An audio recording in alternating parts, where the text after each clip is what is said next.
Fantastic actor Vinod Kumar గారికి సంబంధించిన ఏవి ఇప్పుడు మేము చూడాలనుకుంటున్నాము. ఏవి ప్లీజ్.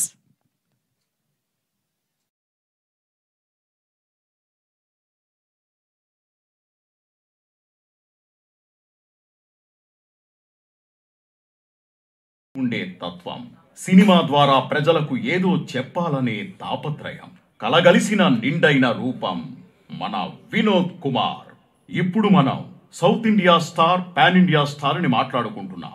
కానీ ఆ రోజుల్లోనే సౌత్ లోని అన్ని భాషల్లో సినిమాలు చేసి ఎందరో ప్రేక్షకుల హృదయాల్లో స్థానం సంపాదించుకున్నారు వినోద్ కుమార్ గారు. పుట్టి పెరిగింది కర్ణాటకలో అయినా తెలుగులో శతాధిక చిత్రాల్లో నటించి తెలుగువారు ఎంతగానో ఇష్టపడే తెలుగు నటుడిగా మారిపోయారు.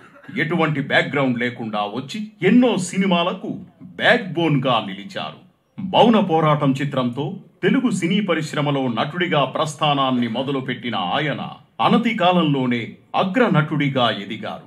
100కి పైగా చిత్రాల్లో నటించి తెలుగు ప్రేక్షకుల హృదయాల్లో శాశ్వత స్థానాన్ని సంపాదించుకున్నారు. మౌన పోరాటం మొదలుకొని మామగారు, అడవిలో అభిమన్యుడు, కర్తవ్యం, భారత్ బంద్, సీతారత్నం గారి అబ్బాయి వంటి పలు సినిమాలతో ఎన్నో అవార్డులు, రివార్డులు అందుకున్నారు.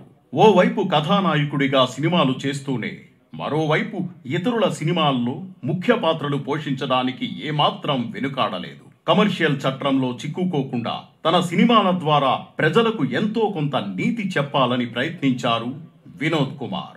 అందుకే ఆయన సినిమాలు ఎక్కువగా సందేశాత్మకంగాను ప్రజలను చైతన్యపరిచేవిగాను ఉంటాయి.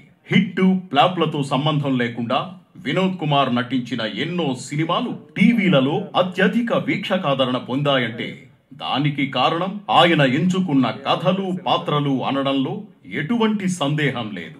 వినోద్ కుమార్ తలుచుకుంటే బడా సినిమాల్లో కీలక పాత్రల ఆఫర్లు క్యూ కడతాయి. కానీ ఆయన మాత్రం ప్రజలకు ఉపయోగపడే సినిమాలు చేయడానికే మొగ్గు చూపుతారు.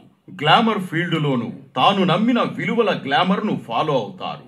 సొమ్మును తెచ్చే సినిమాలు కంటే సంతృప్తినిచ్చే సినిమాలు చేయడానికి ఆసక్తి చూపుతారు. అందుకే ప్రేక్షకుల్లో ఆయనపై ప్రత్యేక గౌరవం ఉంటుంది. తనని ఆదరించి ఇంత వాడిని చేసిన తెలుగు ప్రజల కోసం ఏదో చేయాలనే తపన వినోద్ కుమార్లో ఎప్పుడూ ఉంటుంది. ఆ తపనే రాజధాని కోసం భూములు త్యాగం చేసిన వేలాది మంది రైతుల కన్నీటి గాథ గురించి తెలుసుకొని రాజధాని ఫైల్స్ సినిమా చేయడానికి ముందుకు వచ్చేలా చేసింది. రైతుల గురించి సోషల్ మీడియాలో 4 మంచి మాటలు చెప్పి చేతులు దులుపుకుంటున్న ఈ రోజుల్లో రైతుల కోసం సినిమా చేయడానికి ముందుకు వచ్చిన వినోద్ కుమార్ గారికి రియల్లీ హ్యాట్స్ ఆఫ్.